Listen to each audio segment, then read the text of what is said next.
श्रीगुरुभ्यो नमः। हरिः ओम्। व्यासाय भवनाशाय श्रीशाय गुणराशये हृद्याय शुद्धविद्याय विद्वाय च नमो नमः।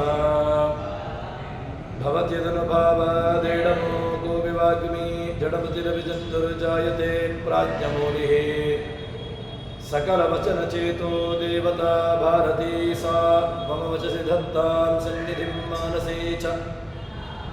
तपो विद्या विरक्त्यादि सद्गुणोघाकरानहं वादिराजगुरून् वन्दे हयग्रीवपदाश्रयान्। मिथ्यासिद्धान्तदुर्ध्वान्तविध्वंसनविचक्षणः जयतीर्थाख्यतरुणिर्भासतां नोर्दम्बरे।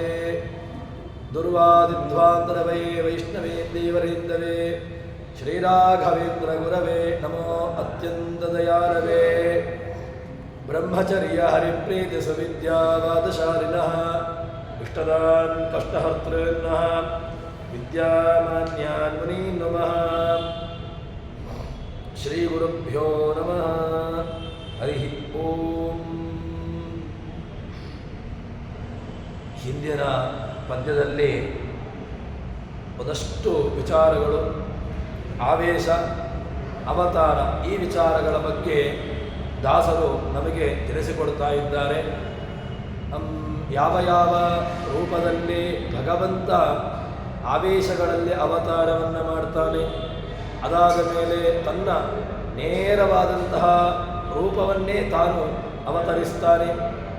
ಅದಾದ ಮೇಲೆ ಉಳಿದಂತಹ ದೇವತೆಗಳಲ್ಲಿ ಯಾವುದೆಲ್ಲ ರೂಪಗಳು ತನ್ನು ಇಟ್ಟುಕೊಂಡು ಅವತಾರವನ್ನು ಮಾಡ್ತಾನೆ, ಎಲ್ಲ ವಿಚಾರಗಳನ್ನು ಕೂಡ ದಾಸರು ತಿಳಿಸಿಕೊಡ್ತಾ ಇದ್ದಾರೆ.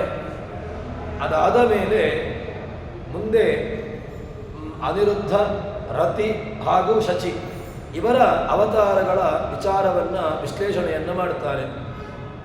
ಇಲ್ಲಿ ಅಹಂಕಾರಿಕ ಏನು ಲಕ್ಷ್ಮಣನಲ್ಲಿ ಆಗುವಾಗ ಶೇಷ ತಾನೇ ಅವತಾರವನ್ನು ಮಾಡ್ತಾನೆ.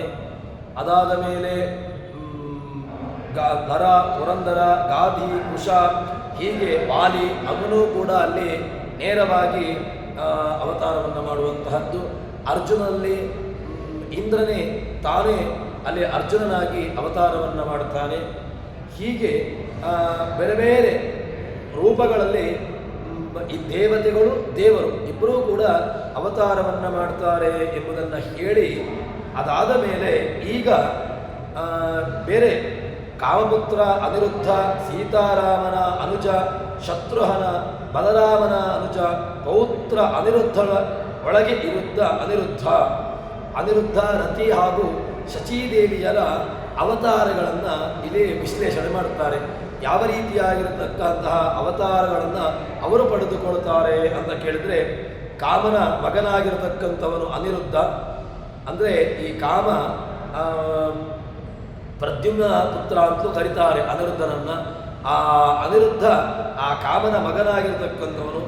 ಅವನು ಏನು ಮಾಡ್ತಾನೆ ಅಂತ ಕೇಳಿದ್ರೆ, ಆ ಶತ್ರುಘ್ನ, ಅದಾದ ಮೇಲೆ ಬಲರಾಮನ ತಮ್ಮನಾಗಿರತಕ್ಕಂತಹ ಕೃಷ್ಣನ ಮೊಮ್ಮಗನಾಗಿರತಕ್ಕಂಥವನು ಅವನೊಬ್ಬ ಅನಿರುದ್ಧ. ಇವರಿಬ್ಬರಲ್ಲಿಯೂ ಕೂಡ ಈ ಭಗವಂತನ ನೇರವಾದಂತಹ ಆವೇಶ.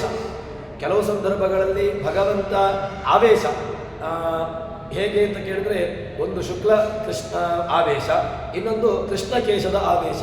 ಈ ಎರಡು ಆವೇಶಗಳನ್ನು ಇಟ್ಟುಕೊಂಡು ಭಗವಂತ ಅವತಾರವನ್ನು ಮಾಡುವಂತಹದ್ದು. ಇಲ್ಲಿ ಅನಿರುದ್ಧನಲ್ಲಿ ನೇರವಾಗಿ ಭಗವಂತನ ಆವೇಶ ರೂಪವಾಗಿ ಅಲ್ಲಿ ಅವತಾರವನ್ನು ಮಾಡ್ತಾನೆ. ಅದಾದ ಮೇಲೆ ಕಾಮನ ಪತ್ನಿಯಾದಂತಹ ರತೀದೇವಿ, ಅವಳಲ್ಲಿ ರುಕ್ಮವತಿ ಲಕ್ಷಣ ಅಂತ ಹೇಳಿಕೊಂಡು ಅವಳು ಕೂಡ ಎರಡು ರೂಪದಲ್ಲಿ ಅವತಾರವನ್ನು ಮಾಡ್ತಾಳೆ. ಇನ್ನು ಕುಲೋಪುತ್ರಿಯಾದಂತಹ ಶಚಿ, ಅವಳು ಚಿತ್ರಾಂಗದ ತಾರ ಅಂತ ಹೇಳಿಕೊಂಡು ರಾಮನ ಕಾಲದಲ್ಲಿಯೂ ಕೂಡ ರಾಮಾವತಾರವನ್ನು ಮಾಡಿದಾಗ ಅಲ್ಲಿಯೂ ಕೂಡ ತಾನೇ ಸ್ವತಃ ಅವತಾರವನ್ನು ಮಾಡ್ತಾಳೆ ಅಂತ ಹೇಳ್ತಾರೆ. ಇದರಲ್ಲಿ ಅನಿರುದ್ಧ, ರತಿ, ಶಚಿ ಈ ಮೂರು ಅವತಾರಗಳ ಬಗ್ಗೆ ವಿಶ್ಲೇಷಣೆಯನ್ನು ಮಾಡ್ತಾ ಇದ್ದಾರೆ. ಒಂದು ರುಕ್ಮಿಯ ಮಗಳು, ಇನ್ನು ಲಕ್ಷಣ ಅವಳು ದುರ್ಯೋಧನನ ಮಗಳು. ಇದರಲ್ಲಿ ರುಕ್ಮಿಯೂ ಕೂಡ ಅವನು ನಾನು ಕೃಷ್ಣನಿಗೆ ತನ್ನ ಮಗಳನ್ನು ಕೊಡೋದಿಲ್ಲ ಅಂತ ಹೇಳಿಕೊಂಡು ಅವನು ತೀರ್ಮಾನ ಮಾಡಿದ್ದು. ಆದರೆ ಅಲ್ಲಿ ರುಕ್ಮಿ ಲಕ್ಷಣ ಏನು ದುರ್ಯೋಧನ ಮಗಳಾಗಿರತಕ್ಕಂತಹ ಆ ಲಕ್ಷಣವು ಕೂಡ ಅವಳು ನಿಯತ ಪತಿಯಾದಂತಹ ಕಾಮನ ಪ್ರದ್ಯುಮ್ನ ರೂಪವನ್ನು ಅಂದರೆ ಸಾಂಬ ಎಂಬಂತಹ ರೂಪವನ್ನು ತಾನು ವರಿಸ್ತಾಳೆ. ಹೀಗೆ ಒಂದಷ್ಟು ಬೇರೆ ಬೇರೆ ರೀತಿಯಲ್ಲಿ ತಾವು ಏನು ದೇವತೆಗಳು ಅವತಾರವನ್ನು ಮಾಡಿದಾಗ, ದೇವತೆಗಳು ಭೂಮಿಗೆ ಬಂದಾಗ ಅಲ್ಲಿಯೂ ಕೂಡ ಅವರ ನಿಯತ ಪತ್ನಿಯರು ಕೂಡ ಅಲ್ಲಿ ಅವತಾರವನ್ನು ಮಾಡ್ತಾರೆ ಎಂಬುದನ್ನು ಹೇಳ್ತಾರೆ. ಅದಾದ ಮೇಲೆ ಮುಂದೆ ಇನ್ನೊಂದು ವಿಚಾರವನ್ನು ಹೇಳ್ತಾರೆ. ಏನು ಅಂತ ಕೇಳಿದರೆ, ಈ ಸುದರ್ಶನ ಕಾಮ ಇದರಲ್ಲಿ ಆಗುವಾಗ ಇವರೆಲ್ಲರೂ ಕೂಡ ನೇರವಾದಂತಹ ಭಗವಂತನ ಆವೇಶ ಅಂಶ ಇತ್ಯಾದಿಗಳನ್ನು ಇಟ್ಟುಕೊಂಡು ಅವತಾರವನ್ನು ಮಾಡುವಂತಹದ್ದು ಅಂತ ಹೇಳ್ತಾರೆ. ಇನ್ನು ಅದಾದ ಮೇಲೆ ಮುಂದೆ ಬೃಹಸ್ಪತಿ, ಆ ಬೃಹಸ್ಪತಿಯ ಅವತಾರದ ವಿಶ್ಲೇಷಣೆ, ಈ ಬೃಹಸ್ಪತಿ ಆರೋಪದ ವಿಶ್ಲೇಷಣೆಯನ್ನು ಮಾಡ್ತಾರೆ. ತಾರನಾಮಕ ತ್ರೇತೆಯಳು ಸೀತಾರಮಣನ ಆರಾಧಿಸಿದವನು, ಸಮೀರಯುಕ್ತೋದ್ಭವನು ಕೃಷ್ಣಗೆ ಪ್ರಿಯನಿಸಿದನು, ವಾರಿಜಾಸನ ಯುಕ್ತ ದ್ರೋಣನು, 3 ಇಳೆಯಳು ಬೃಹಸ್ಪತಿ ಅವತಾರವೆಂಬರು ಮಹಾಭಾರತ ತಾತ್ಪರ್ಯದೊಳಗೆ. ಇದರಲ್ಲಿ ದಾಸರು ತಾತ್ಪರ್ಯ ನಿರ್ಣಯದ ಮಾತನ್ನು ತರ್ತಾರೆ.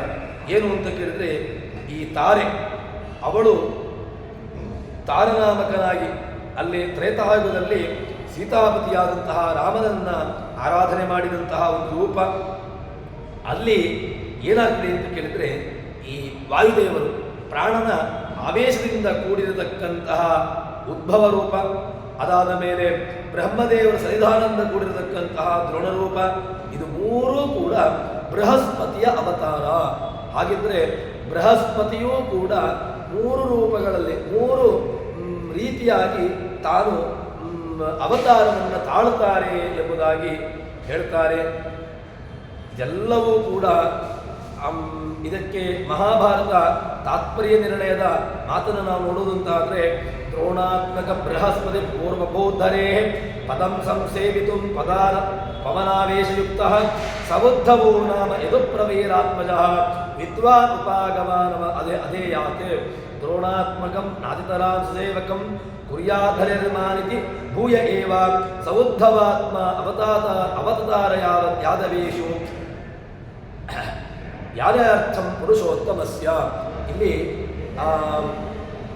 ತಾತ್ಪರ್ಯ ನಿರ್ಣಯದಲ್ಲಿ ಆನಂದ ತೀರ್ಥರು ಹೇಳುವಂತಹ ಮಾತು ಏನು ಅಂತ ಕೇಳಿದ್ರೆ, ಒಂದು ಅಂಶ, ಒಂದು ಆವೇಶ, ಒಂದು ಅವತಾರ. ಈ ಅಂಶಾವತಾರ, ಆವೇಶಾವತಾರ, ಅದೇ ರೀತಿಯಾಗಿ ನೇರವಾಗಿರತಕ್ಕಂತಹ ಅವತಾರ ಎಂಬುದನ್ನು ನಾವು ಅರ್ಥ ಮಾಡಿಕೊಳ್ಳಬೇಕು. ಒಬ್ಬೊಬ್ಬರು ಒಂದೊಂದು ರೀತಿಯಾಗಿ ತಾವು ಅಂಶವನ್ನು, ಆವೇಶವನ್ನು ಮತ್ತು ನೇರವಾಗಿರತಕ್ಕಂತಹ ಅವತಾರಗಳನ್ನು ಮಾಡುವಂತಹದ್ದು ಎಂಬುದಾಗಿ ಹೇಳ್ತಾರೆ. ಹೀಗೆ ಆ ಭಗವಂತನ ಅವತಾರಕ್ಕೆ ಸರಿಯಾಗಿ ಅಲ್ಲಿ ದೇವತೆಗಳು ಕೂಡ ತಾವು ಅವತಾರವನ್ನು ಮಾಡುತ್ತಾರೆ ಎಂಬುದನ್ನು ನಮಗೆ ಏನು ಪುರಾಣಗಳ ಹಿನ್ನೆಲೆಯಲ್ಲಿ ಅದರ ಚಿತ್ರಣವನ್ನು ಇಲ್ಲಿ ದಾಸರು ಕೊಡುವಂತಹದ್ದು. ಈ ರೀತಿಯಾಗಿರತಕ್ಕಂತಹ ಚಿಂತನೆಯನ್ನು ನಡೆಸಬೇಕು ಎಂಬುದಾಗಿ ಹೇಳಿ, ಅದಾದ ಮೇಲೆ ದಾಸರು ಇನ್ನೊಂದು ವಿಚಾರವನ್ನು ಹೇಳ್ತಾರೆ. ಅದೇನು ಅಂತಂದರೆ, ಈ ಪ್ರವಾಹ, ಸೂರ್ಯ, ಚಂದ್ರ, ಯಮ, ಈ ದೇವತೆಗಳಲ್ಲಿ ಪ್ರವಾಹವಾಯು, ಅದಾದ ಮೇಲೆ ಸೂರ್ಯ, ಚಂದ್ರ, ಯಮ ಇವರಲ್ಲಿಯೂ ಕೂಡ ಇರುವಂತಹ ಕಕ್ಷಾ ತಾರತಮ್ಯ, ಇದನ್ನೂ ಕೂಡ ನಾವು ಅರ್ಥ ಮಾಡಿಕೊಳ್ಳಬೇಕು. ಮನುಮುಖಾದ್ಯರಿಗಿಂದ ಪ್ರವಾಹ ಗುಣಗಳ ದ್ವಯ ನೀಚನೆನಿಸುವ ಇನಶಶಾಂಕರು ಧರ್ಮಮಾನವಿ 2 ಗುಣದಿಂದ ಕಲಿಯರೆನಿಪರು ಪ್ರವಾಹದಿಂದಲೇ ದಿನಪ ಶಶಿಯಾನ ಧರ್ಮ ರೂಪಗಳು ಚಿಂತಿಪದು ಸಂತರು ಸರ್ವಕಾಲದಲ್ಲಿ. ಹೇಳ್ತಾರೆ, ಈ ಸ್ವಯಂಭುವ ಮನು ಅವರಿಗಿಂತ ಪ್ರವಾಹವಾಯು ಅವನು, ನಾವು ಪ್ರವಾಹವಾಯುವನ್ನು ವಾಯುವಿನಲ್ಲಿ ಒಂದು ಈ ವಾಯು ಮುಖ್ಯವಾಯು, ಮುಖ್ಯವಾಯು ಅಲ್ಲ, ಈ ಪ್ರವಾಹವಾಯು ಅಂತ.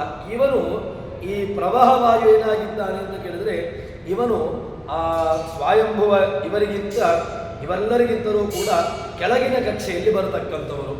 ಅದಾದ ಮೇಲೆ ಇನ್ನು ಸೂರ್ಯ, ಚಂದ್ರ, ಯಮ ಇವರಲ್ಲಿ ಮತ್ತು ಮನುವಿನ ಪತ್ನಿಯಾದಂತಹ ಶತರೂಪ ಇವರೂ ಕೂಡ ಪ್ರವಾಹವಾಯುವಿಗಿಂತ ಕಮ್ಮಿ ಎನಿಸ್ತಾರೆ.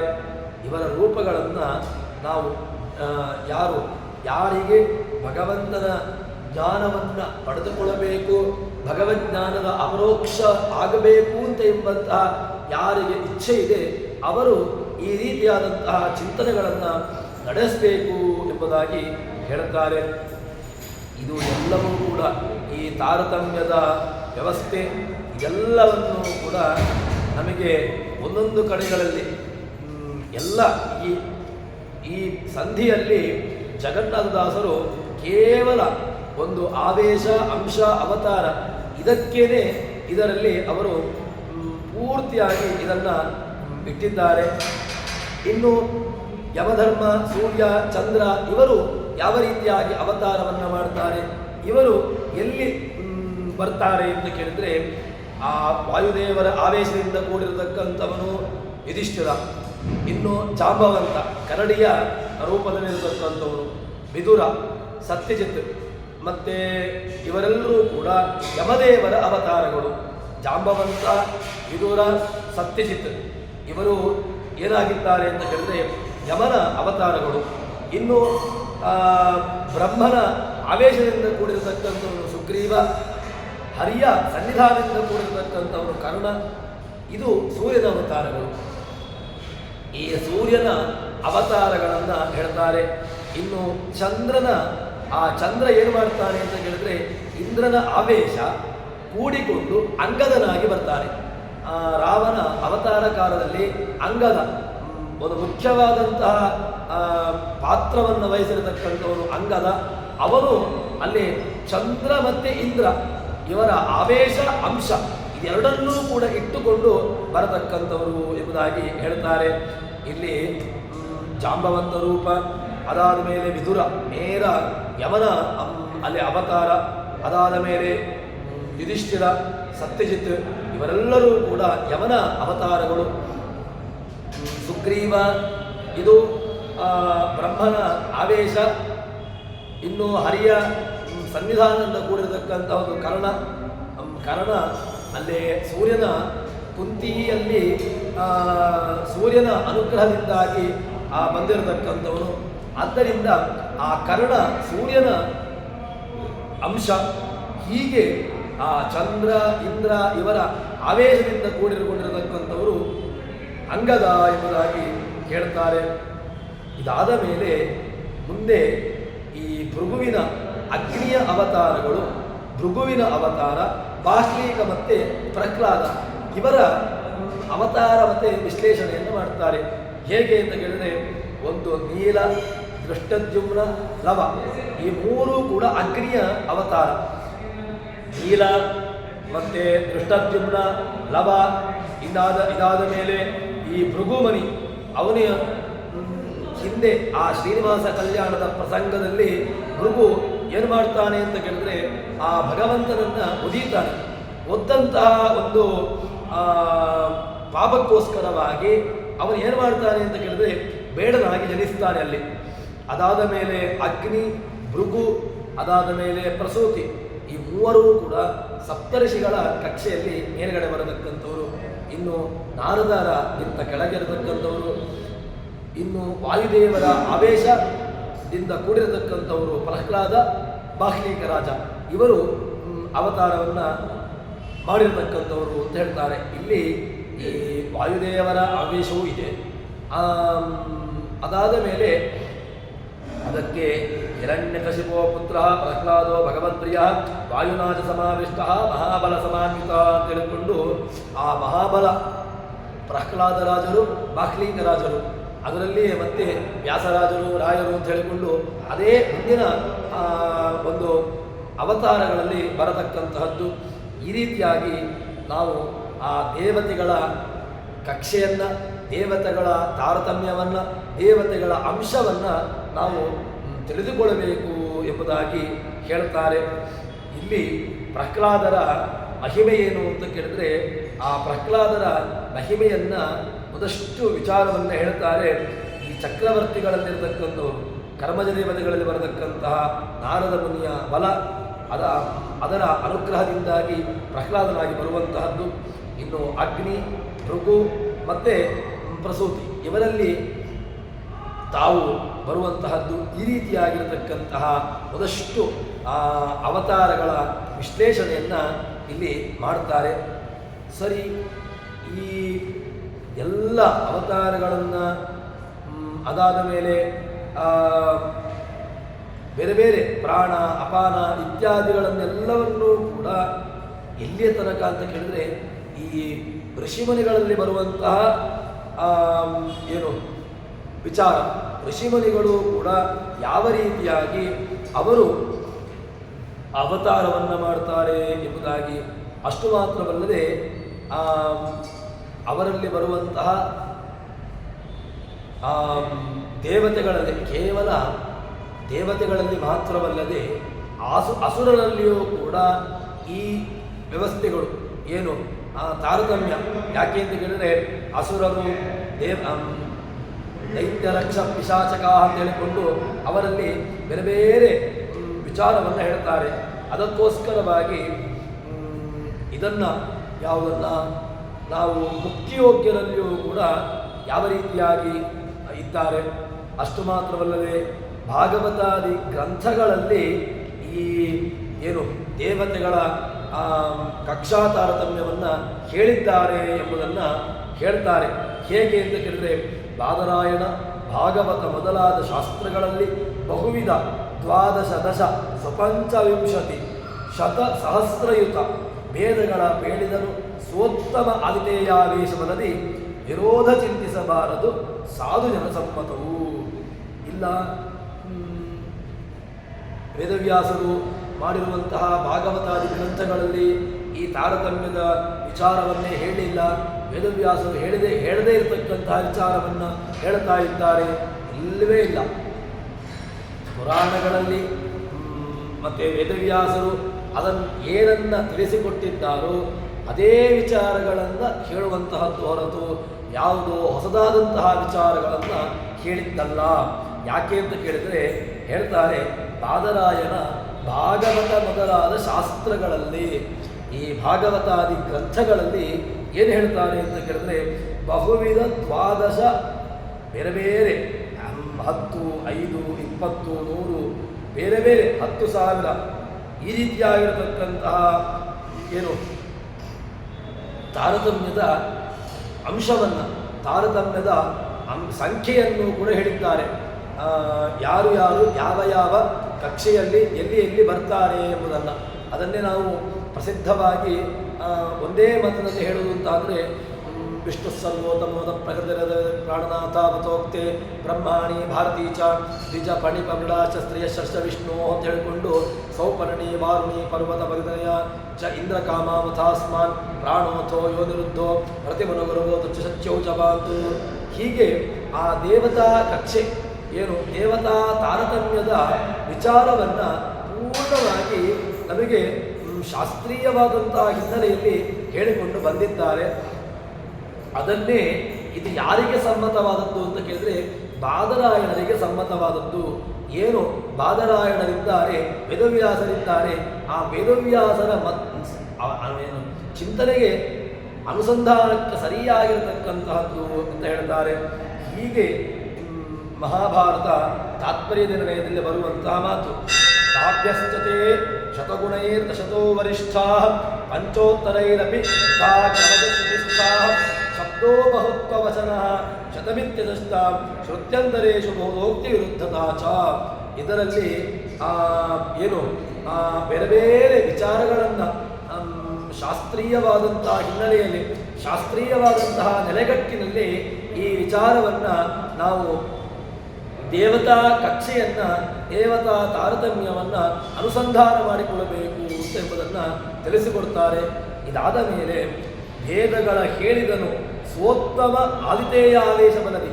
ಯಾಕೆ ಹೇಳಿದ್ದು ಅಂತ ಕೇಳಿದ್ರೆ ಈ ವಿಚಾರಗಳು ಯೋಗ್ಯ ಯಾವುದಕ್ಕೆ ಅಂತ ಕೇಳಿದ್ರೆ ದೇವತೆಗಳ ಉತ್ತಮರಾಗಿರತಕ್ಕಂತಹ ದೇವತೆಗಳ ಆವೇಶ ಬಲವನ್ನು ಚಿಂತನೆ ಮಾಡಿದಾಗ ಇದು ನಾವು ವಿರೋಧವನ್ನು ಚಿಂತನೆ ಮಾಡಲಿಕ್ಕಿಲ್ಲ. ಪರಸ್ಪರ ವಿರೋಧವನ್ನು ಚಿಂತನೆ ಮಾಡಿದರೆ ಶಾಸ್ತ್ರೀಯವಾದಂತಹ ಹಿನ್ನೆಲೆಗೆ ವಿರೋಧವನ್ನು ತಂದುಕೊಡುವಂತಹದ್ದು. ಯಾಕೆ ಅಂತ ಕೇಳಿದ್ರೆ ಸಾಮಾನ್ಯ ಲೌಕಿಕವಾಗಿರತಕ್ಕಂತಹ ದೃಷ್ಟಾಂತವನ್ನೇ ನಾವು ನೋಡಬೇಕು. ಅದೇನು ಅಂತಂದರೆ ಈ ವೈದಿಕ ವಿಚಾರಗಳಲ್ಲಿ ಏನು ನಾವು ತಾರತಮ್ಯದ ವ್ಯವಸ್ಥೆಯನ್ನು ಬೇಗನೆ ಅಲ್ಲಗಳೆಯುವಂತಹದ್ದು. ಯಾಕೆ ಅಂತಂದರೆ ಈ ಕೆಳಗೆ ಮೇಲೆ ಇತ್ಯಾದಿಗಳನ್ನು ನಾವು ನಿರ್ಮಾಣ ಮಾಡಿದ್ದಲ್ಲ. ಇದು ಏನು ಕೇಳಿದರೆ ವಾಸ್ತವಿಕವಾಗಿ ಜಗತ್ತಿನಲ್ಲಿ ಏನು ಇದೆಯೋ ಅದನ್ನು ವ್ಯಾಸರು ಪುರಾಣದಲ್ಲಿ ಏನು ಹೇಳಿದ್ದಾರೋ ಅದನ್ನೇ ಇಲ್ಲಿ ನಾವು ಹೇಳುವಂತಹದ್ದು. ಈ ಸಾಧುಜನ ಸಮ್ಮತವು ಈ ವಿಚಾರ ಯಾರಿಗೆ ರುಚಿಸ್ತದೆ ಅಂತ ಕೇಳಿದರೆ ಸಾಧುಜನ ಸಮ್ಮತ, ಯೋಗ್ಯರಿಗೆ ಈ ವಿಚಾರಗಳು ಹಿಡಿಸ್ತದೆ. ಅಯೋಗ್ಯರು ಅಂತಾದರೆ ಇಲ್ಲ ಇಂತಹ ವಿಚಾರಗಳು ರುಚಿಸೋದಿಲ್ಲ ಅಂತಾದರೆ ಮತ್ತು ಕಹಿಯಾಗಿ ಇರುವಂತಹದ್ದು ಅಲ್ಲ, ಮತ್ತು ಕಹಿಯಾಗಿ ಉಂಟು ಎಂಬಂತಹ ಉದ್ದೇಶದಿಂದಾಗಿ ಅದನ್ನು ನಾವು ಸ್ವೀಕಾರ ಮಾಡೋದಿಲ್ವಾ ಅಂತ ಕೇಳಿದ್ರೆ ಮದ್ದನ್ನು ಸ್ವೀಕಾರ ಮಾಡಬೇಕು. ಮದ್ದು ಸ್ವೀಕಾರ ಮಾಡುವ ಮೂಲಕವಾಗಿ ನಮಗೆ ಏನಾಗ್ತದೆ ಅಂತ ಕೇಳಿದರೆ ನಮಗೆ ನಮ್ಮಲ್ಲಿರುವಂತಹ ಏನು ಅನಾರೋಗ್ಯ ಅದರ ನಿವಾರಣೆಯಾಗುವಂತಹದ್ದು ನಮ್ಮ ಉದ್ದೇಶ. ಆ ಉದ್ದೇಶದಿಂದಾಗಿ ಏನು ಮಾಡಬೇಕು ಕೇಳಿದರೆ ಯಥಾರ್ಥವಾದಂತಹ ವಿಚಾರವನ್ನು ಅರಿತುಕೊಳ್ಳಬೇಕು ಎಂಬುದಾಗಿ ಸಾಧುಜನ ಸಮ್ಮತವು.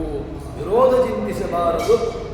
ಸಾಧುಜನ ಸಮ್ಮತವು ಇಂತಹ ಏನು ಶಾಸ್ತ್ರೀಯವಾದಂತಹ ವಿಚಾರಗಳಲ್ಲಿ ಯಾವ ಕಾಲಕ್ಕೂ ಕೂಡ ವಿರೋಧವನ್ನು ಚಿಂತನೆ ಮಾಡಬಾರದು ಎಂಬುದಾಗಿ ಹೇಳುತ್ತಾರೆ. ಸರಿ, ಮುಕ್ತಿಯೋಗ್ಯರಲ್ಲಿಯೂ ಕೂಡ ನೀವು ಹೇಳ್ತಾ ಇದ್ದೀರಿ. ಮುಕ್ತಿಯೋಗ್ಯರಲ್ಲಿಯೂ ಕೂಡ ಬ್ರಹ್ಮಾದಿಗಳು, ಬ್ರಹ್ಮ ವಾಯು ಎಲ್ಲರೂ ಕೂಡ ಮುಕ್ತಿಯೋಗ್ಯರೇ. ದೇವತೆಗಳು ಕೂಡ ಮುಕ್ತಿಯೋಗ್ಯರೇ. ಯಾಕೆ ಅಂತಂದರೆ ಅವರು ಅಪರೋಕ್ಷ ಜ್ಞಾನವನ್ನು ಹೊಂದಿದ್ದಾರೆ. ಆದರೆ ಪ್ರಾರಬ್ಧ ಕರ್ಮ ಮುಗಿದಿಲ್ಲ. ಪ್ರಾರಬ್ಧ ಕರ್ಮ ಮುಗಿಯದ ಕಾರಣ ಅವರಿಗೆ ಆಯಾಯ ದೇವತಾ ಕಕ್ಷೆಯಲ್ಲಿ ದೇವತಾ ಪದವಿಯಲ್ಲಿ ಇರುವಂತಹದ್ದು. ಬ್ರಹ್ಮದೇವರ ಪ್ರಾರಬ್ಧವೇ ಮುಗಿದಿಲ್ಲ ಅಂತ ಹೇಳಿದ ಮೇಲೆ ದೇವತೆಗಳ ವ್ಯವಸ್ಥೆಯನ್ನು ನಾವು ಇಲ್ಲವೇ ಇಲ್ಲ. ಆದ್ದರಿಂದ ಮುಕ್ತಿಯೋಗ್ಯರಲ್ಲಿಯೂ ಕೂಡ ಈ ಒಂದು ಲಕ್ಷಣವನ್ನು ನಾವು ಸಮನ್ವಯ ಮಾಡಬಹುದು. ಹೇಳ್ತಾರೆ ದಾಸರು, ಇವರು ಮುಕ್ತಿಯೋಗ್ಯರೆಂಬರು ಶ್ರವಣ ಮನನಾದಿಗಳ ಪರಮೋತ್ಸವದಿ ಮಾಡುತ್ತಾ. ಯಾರು ಮುಕ್ತಿಯೋಗ್ಯರು? ಮುಕ್ತಿಯೋಗ್ಯರು ಯಾರು ಅಂತ ಕೇಳಿದ್ರೆ ನಮಗೆ ಮುಖ್ಯವಾಗಿ ಬೇಕಾಗಿರುವಂತಹದ್ದು ಶ್ರವಣ ಮನನ. ಎರಡನ್ನ ಅತೀ ಮುಖ್ಯವಾಗಿ ಮಾಡಲೇಬೇಕು. ಅದು ಯಾವುದು ಅಂತ ಹೇಳಿದ್ರೆ ಶ್ರವಣ ಮನನ. ಈ ಕೇಳುವಿಕೆ, ಅದೇ ರೀತಿಯಾಗಿ ಅದರ ಮನನ ಮಾಡುವಿಕೆ, ಎರಡೂ ಕೂಡ ಅತೀ ಅವಶ್ಯಕ. ಯಾರ್ದು ಅಂತ ಕೇಳಿದ್ರೆ ನಮಗೆ ದೇವರ ಬಳಿ ಬಂದಾಗಲೂ ಕೂಡ ನಮಗೆ ದೇವರ ಬಗ್ಗೆ ಶ್ರವಣ ಇಲ್ಲ, ದೇವರ ಬಗ್ಗೆ ಮನನ ಇಲ್ಲ. ಮತ್ತೆ ಯಾವುದೋ ಅನ್ಯ ವಿಚಾರಗಳ ನಾವು ಮನನದಲ್ಲಿ ಇರ್ತೇವೆ. ಅದರಿಂದ ಏನು ಹೇಳ್ತಾರೆ ಅಂತ ಕೇಳಿದ್ರೆ ಮುಕ್ತಿಯೋಗ್ಯರು ಅವರು ಏನು ಮಾಡ್ತಾರೆ ಅಂತ ಕೇಳಿದ್ರೆ ಶ್ರವಣ ಮನನಾದಿಗಳ ಪರಮೋತ್ಸವದಿ ಅವರು ಮಾಡುವಂತಹದ್ದು ಹೇಗೆ ಅಂತ ಕೇಳಿದ್ರೆ ಉತ್ಸವ, ಒಂದು ರೀತಿಯಾಗಿರತಕ್ಕಂತಹ ಆನಂದ. ಅವರಿಗೆ ಯಾವುದೇ ರೀತಿಯಾದಂತಹ ಅದರಲ್ಲಿ ಆಲಸ್ಯ, ಔದಾಸೀನ್ಯ ಇತ್ಯಾದಿಗಳಿಲ್ಲ. ಮಾಡುವಂತಹ ಶೈಲಿ ಹೇಗಿರ್ತದೆ ಅಂತ ಕೇಳಿದ್ರೆ ಪರಮೋತ್ಸವದಿ ತುಂಬ ಆನಂದವಾಗಿ ಮಾಡುವಂತಹದ್ದು. ಯಾರ ಬಗ್ಗೆ ಕೇಳ್ತಾರೆ ಅಂತ ಕೇಳಿದ್ರೆ ಮಾಡುತ್ತಾ ಕೇಳಿ ನಡೆಯುತ್ತಾ. ಭಗವಂತನ ಬಗ್ಗೆ ಕೇಳಿದ್ರು ಅಂತಾದರೆ ಮತ್ತೆ ಅವರು ಏನು ಮಾಡ್ತಾರೆ ಅಂತ ಕೇಳಿದ್ರೆ ಈ ಲೌಕಿಕವಾದಂತಹ ಏನು ಅವರಿಗೆ ಭೋಗ ಇದೆ ಅದನ್ನು ಮರೆತು ಬಿಡ್ತಾರೆ ಅಂತ ಹೇಳ್ತಾರೆ. ನೇರವಾಗಿ ಭಗವಂತನ ಚಿಂತನೆಯಲ್ಲಿ ತೊಡಗಿಕೊಂಡು ಬಿಡ್ತಾರೆ. ಅದಕ್ಕೋಸ್ಕರವಾಗಿ ನಲಿಯುತ್ತ ಧರ್ಮ ಕಾಮಾರ್ಥಗಳು ಮುಖ್ಯವಾಗಿ ಬೇಕಾಗಿರುವಂತಹದ್ದು ಧರ್ಮ, ಅರ್ಥ, ಕಾಮ, ಮೋಕ್ಷ ಅಂತ 4 ವಿಧವಾದಂತಹ ಪುರುಷಾರ್ಥಗಳು ಅಂತ ಕರಿತೇವೆ. ಪುರುಷೈ ಅರ್ಥಮಾನ, ಪುರುಷರಿಂದ ಕೇಳಲ್ಪಡುವಂತಹದ್ದು ಯಾವುದು? ಪುರುಷರಿಂದ ಕೇಳಲ್ಪಡುವಂತಹದ್ದು ಧರ್ಮ, ಅರ್ಥ, ಕಾಮ, ಮೋಕ್ಷ. ಈ ನಾಲ್ಕನ್ನೂ ಕೂಡ ಬಯಸ್ತಾನೆ. ಅದರಲ್ಲಿ ಆ ಪರಮೋತ್ಸವದಿ ಮುಖ್ಯವಾಗಿ ಬೇಕಾಗಿರುವಂತಹದ್ದು ಯಾವುದು ಅಂತ ಕೇಳಿದ್ರೆ ಅದು ಮೋಕ್ಷ. ಎಲ್ಲವೂ ಕೂಡ ಧರ್ಮ, ಅರ್ಥ, ಕಾಮನೆಗಳು ಮೋಕ್ಷಕ್ಕೆ ಸಹಕಾರಿಯಾಗಿರಬೇಕು ಎಂಬುದಾಗಿ ಹೇಳ್ತಾರೆ. ಇದರಲ್ಲಿ ಯಾವುದನ್ನೂ ಕೂಡ ಲೌಕಿಕವಾಗಿರತಕ್ಕಂತಹ ಬಯಕೆಗಳಿಗೆ ತಾನು ಬೀಳದೆ ಮತ್ತೆ ಭಗವಂತ, ಲಕ್ಷ್ಮಿ, ವಾಯು ಇವರ ಅಂತರ್ಗತನಾದಂತಹ ಭಗವಂತ ಏನಾಗಿದ್ದಾನೆ ಕೇಳಿದ್ರೆ ತ್ರಿವಿಧ ಫಲಗಳ ಅಪೇಕ್ಷಿಸದೆ ಶ್ರೀಪವನ ಮುಖ ದೇವಾಂತರಾತ್ಮಕ ಪ್ರಾಣ.